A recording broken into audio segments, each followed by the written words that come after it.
अस्सलाम वालेकुम रहमतुल्लाहि व बरकातहू। दोस्तों, हमारे चैनल को सब्सक्राइब करें ताकि हमारी सारी वीडियो आप तक पहुंचे। हजरत खदीजा रज़ियल्लाहु ताला अन्हा सबसे पहले निकाह में आई हुजूर सल्लल्लाहु अलैहि वसल्लम के।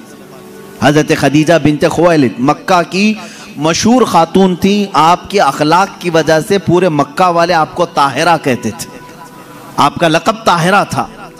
आपका निकाह पहले अबू हाला नाम के एक शख्स से हुआ, उनके इंतकाल के बाद अतीक नामी एक दूसरे शख्स से हुआ, फिर उसके इंतकाल के बाद 2 शादियां ऑलरेडी हो चुकी थी आपकी। फिर आपकी उम्र 40 साल की हुई। रसूल करीम सल्लल्लाहु ताला अलैहि वसल्लम ने अपनी ज़िंदगी पाक में पहला निकाह अपनी 25 साल उम्र में 40 साल की बेवा खातून से निकाह फरमा रहे हैं। हुजूर पाक सल्लल्लाहु ताला अलैहि वसल्लम का यह निकाह बड़ी सादगी से हुआ और हुजूर अकरम सल्लल्लाहु ताला अलैहि वसल्लम पर सबसे पहले ईमान लाने वाली भी आपकी शरीक हयात खदीजा रज़ियल्लाहु ताला अन्हा ही हैं। वह उम्मुल मोमिनीन सबसे पहले ईमान लाने वालियों में से। हुजूर सल्लल्लाहु ताला अलैहि वसल्लम की हर मकाम पर वो सपोर्टर रही हैं, आपकी हिमायत के लिए खड़ी रही। हुजूर अकरम सल्लल्लाहु ताला अलैहि वसल्लम उनका दिल रखने के लिए हर उनकी खुशी का ख्याल फरमाया करते थे, उनकी खुशियों का ख्याल फरमाया करते। और सेम यही हज़रत खदीजा की। मैं कहता हूँ शादी से पहले हर नौजवान को चाहिए कि मेरे आका सल्लल्लाहु अलैहि वसल्लम की अज़दवाजी ज़िंदगी को भी पढ़े। ये नहीं कि तुम मर्द हो तो सारी खिदमत तुम्हारे लिए होनी चाहिए और तुम औरत के लिए कुछ ना करो। जैसे कि बाज़ लोग जब भी औरतों में खिताब करते हैं, बयान करते हैं, तो सबसे पहले औरतों को यही बताया जाता है, मर्द दिन भर थकान से चूर चूर घर में आए तो तुम उसको मुस्कुरा करके इस्तिकबाल करो। ये औरत के ऊपर फर्ज है, तुम उसको मुस्कुरा कर इस्तिकबाल करो। उसकी थकान चली जाए तुम्हें एक सदक़े का सवाब है। मेरे अजीजों, ये गाड़ी का पहिया एक टायर से नहीं चलता। तुम सारी मुस्कुराहट सिर्फ औरत ही के ऊपर थोपोगे। यहाँ पर तुम्हें यह भी कहना होगा, हो सकता है कभी दिन भर की थकान औरत को भी हो जो सुबह से शाम तक काम कर रही हो, तुम आ करके उसे भी मुस्कुरा करके कहो, दिन भर आज तुम्हें ज्यादा थकान हुई होगी। हमेशा मियाँ ये क्यों चाहते हैं कि मेरी थकान वो पूछे ना, बल्कि आप खातून की भी मिजाज पुरसी करें। ये दोनों टायर हैं, दोनों का बैलेंस बरकरार हो। मैं अभी बताता हूँ, हुजूर पाक सल्लल्लाहु ताला अलैहि वसल्लम हमेशा ये फरमाते, अगर अपनी अज़वाज मुतहरात में से कोई नाराज हो तो हुजूर उन्हें मनाते। आप सोच रहे होंगे क्या दुनिया में कोई ऐसा भी है जिसको हुजूर से नाराज होने का हक है? हुजूर से नाराज होने का हक है? हाँ, सिर्फ बीवियों को हक था जो आम जिंदगियों में होता है, लेकिन उस नाराजगी का मतलब रसूल से नाराजगी नहीं, शौहर से किसी मामले में हो। हुजूर पाक सल्लल्लाहु ताला अलैहि वसल्लम खुद फरमाते हैं हज़रत आयशा से, ए आयश, जब तू मुझसे नाराज होती है तो मुझे पता चल जाता है। हज़रत आयशा पूछती हैं, आप कैसे जानते हैं मैं नाराज हूं कि खुश हूं? हुजूर फरमाते हैं, जब तू खुशी में रहती है, कसम खाती है तो यूं कहती है रब्बे मोहम्मद की कसम, और जब नाराज रहती है तो कहती है रब्बे इब्राहिम की कसम। यह हज़रत आयशा की आदत थी।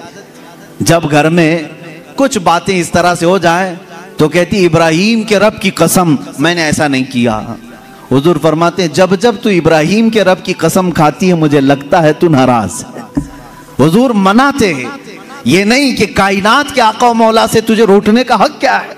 हुजूर पाक सल्लल्लाहु अलैहि वसल्लम ने अपने घर में एक शौहर वाली जिंदगी भी गुजार करके दिखाया है।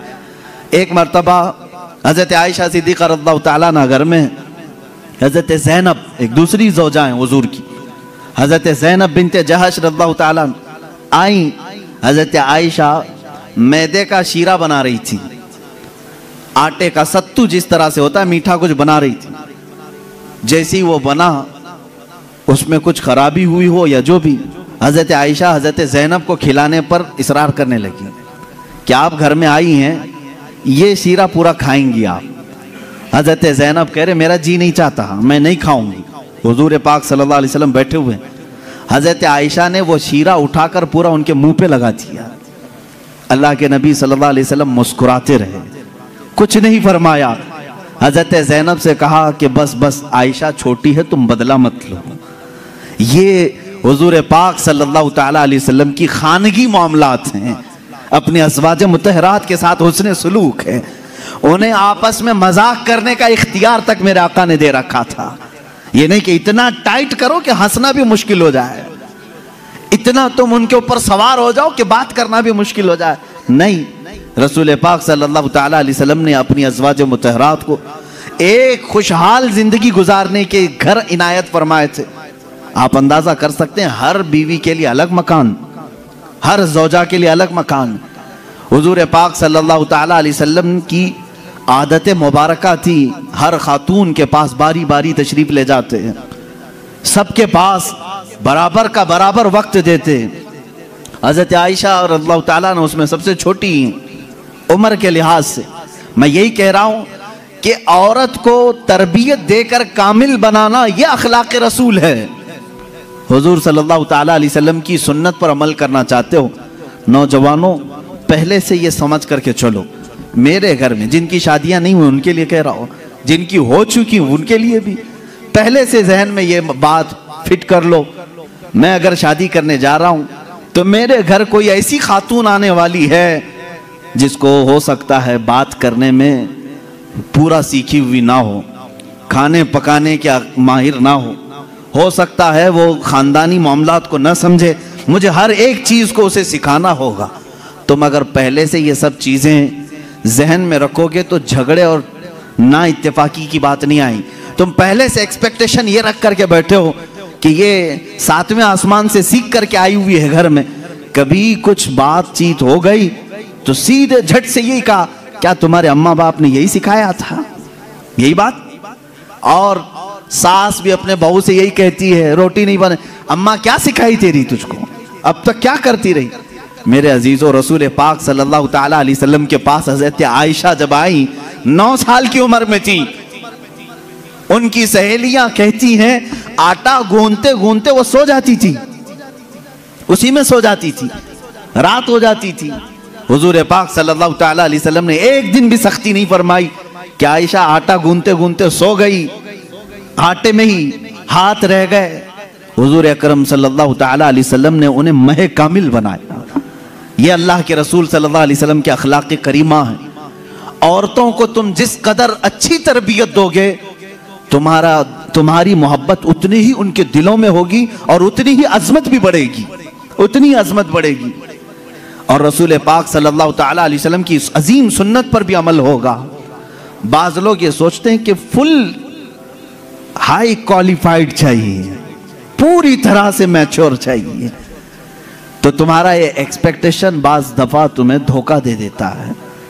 तुम जो कुछ भी सोच करके रखे हो वो नहीं आई, चिड़चिड़ हो जाता है, दिमाग में अलग अलग वसवसे आने लगते हैं, फिर दूसरे का ख्याल आने लगता है, और फिर दूसरी भी वैसी निकली तो क्या करोगे। इसीलिए अखलाक रसूल ये है। अल्लाह के नबी सल्लल्लाहु अलैहि वसल्लम के पास वो औरतें आई जो अलग अलग खानदान की थी, अलग अलग मिजाज की थी, अलग अलग कबीलों की थी। अरे यहूदियों के खानदान से हुई बिन अख्तब की बेटी सफिया रज़ियल्लाहु ताला अन्हा हुजूर के घर आई, उनके पूरे रस्म रिवाज अलग थे, सारे खानदानी मामलात अलग थे, लेकिन क्या कभी वो मिसमैच हुई हुजूर के साथ? रसूल पाक सल्लल्लाहु ताला अलैहि वसल्लम ने उनके साथ भी जिंदगी कैसे गुजारी। हज़रत सफिया रज़ियल्लाहु ताला अन्हा हुजूर सल्लल्लाहु ताला अलैहि वसल्लम की बारगाह में जब आई, देखें हुजूर अदल कैसे करते थे बीवियों के साथ।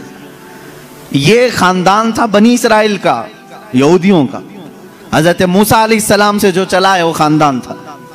मूसा अलैहिस्सलाम की औलाद वो मदीने तैयबा में थी, उन्हीं के खानदान से हज़रत सफिया आई थी। जब शादी हुई तो औरतों में आपस में बातें होती रहती हैं, सौतनों के मामलात रहे। हुजूर की एक ज़ौजा हज़रत आयशा हैं जिनके बाप सिद्दीक़ अकबर हैं, एक ज़ौजा हुजूर की हज़रत हफ्सा हैं जिनके वालिद उमर इब्न खत्ताब हैं रज़ियल्लाहु ताला अन्हु। एक हज़रत अबू बकर की बेटी हुजूर के निकाह में है, एक हज़रत उमर की बेटी हुजूर के निकाह में। ये दोनों मिलती थी तो बड़ी लंबी बातें भी होती थी, खानदान एक था। इनके बीच में हज़रत सफिया आ गई, अलग खानदान की, यहूदी खानदान से आई थी, लेकिन हुजूर के निकाह में आई थी। हज़रत सफिया को दोनों छेड़ने लगी, क्या कह करके کہا کہ صفیہ ہوئی بن اختب ہے نا تیرا باپ، یعنی یہودیوں کے ایک قبیلے کا سردار ہے۔ حضرت عائشہ کہتی ہے میرے باپ تو صدیق اکبر ہیں۔ حضرت حفصہ کہتی ہے میرے باپ تو عمر ابن خطاب ہیں، جن کی نیکیاں حضور نے اس طرح فضیلتیں بیان فرمائی۔ حضرت صفیہ کے دل میں تھوڑا سا وہ لگا کہ یہ دونوں اپنے اپنے باپ پر فخر کر رہی۔ حضور پاک کے حجرے میں آئیں، غمگین تھی۔ اللہ کے نبی صلی اللہ علیہ وسلم نے پوچھا صفیہ کیا معاملہ ہے؟ کہا عائشہ بھی اور حفصہ بھی تانا مار رہی ہیں۔ کہا کیا کہا انہوں نے؟ عائشہ کہتی ہے میرے باپ ابو بکر ہیں، حفصہ کہتی ہے میرے باپ عمر ہیں، تیرے باپ تو یہودی خاندان کا سردار ہے۔ حضور نے فرمایا جاؤ اب جواب دو، عائشہ کو بھی اور حفصہ کو بھی۔ حضور سکھا رہے حضرت صفیہ کو۔ کہا کیا جواب دوں؟ کہا جا کے کہنا میرے باپ موسیٰ علیہ السلام ہیں، میرے چاچا ہارون علیہ السلام ہیں، اور میرے شوہر محمد رسول اللہ ہیں۔ وہ آئیں فخر کے ساتھ کہا میں اس خاندان سے ہوں کہ میرے آبا و اجداد میں میرے باپ موسیٰ علیہ السلام ہیں، نبی ہیں، اور میرے چاچا ہارون علیہ السلام ہیں، اور میرے شوہر کا تو کیا کہنا سید الانبیاء ہیں۔ حضرت عائشہ اور حضرت حفصہ نے کہا ضرور یہ رسول پاک نے تجھے سکھایا ہوگا، یہ بات تجھے حضور نے بتائی ہوگی۔ یہ گھریلو زندگی تھی میرے آقا صلی اللہ تعالی علیہ وسلم کی۔ کبھی ان عورتوں کے درمیان اگر کچھ باتیں آ جائیں حضور پاک اس طرح سے اسے نکالتے جیسے میدے میں سے آٹے کو نکال دیا جائے۔ کبھی تکرار نہیں ہو سکی، کبھی جھگڑے کی نوبت نہیں آئی۔ دو بیویوں والا جانتا ہے کہ اسے سنبھالنا کتنا مشکل ہوتا ہے۔ ہاں ایک عظیم جنگ میں وہ اترا ہوتا ہے، ایک طرف انڈیا ایک طرف پاکستان، بیچ میں بارڈر میں وہ کھڑا رہتا ہے، ایک ہاتھ اس کے پاس ایک ہاتھ اس کے پاس، پتہ نہیں کون سا ٹوٹے کون سا بچے۔ لیکن اللہ کے نبی صلی اللہ تعالی علیہ وسلم 11 ازواج مطہرات کے ساتھ رہے اور سب کو برابر انصاف کے ساتھ رکھا۔ کبھی کسی خاتون سے کوئی جھگڑا یہ کسی حدیث میں نہیں ملتا۔ ہاں ان کے درمیان جو باتیں ہوتی تھی وہ تفریح قلب کے طور پر ہوتی، تفریح قلب کے طور پر، دل کو بہلانے کے طور پر۔ اب آئیں میں آپ کو بتاتا ہوں حضور کی زندگی پاک میں جو بیویوں کا کردار ہے، عورتیں بھی سن رہی ہوں گی، انہیں یہ معلوم ہونا چاہیے اپنے شوہر کی، یعنی ایک مرد کی دنیا میں سب سے بڑی سپورٹر اس کی بیوی ہونی چاہیے، ہر چیز میں، اس کے دکھ میں، اس کے سکھ میں، اس کی خوشی اور غم میں، سب میں عورت اس کی سپورٹر بن کر رہے۔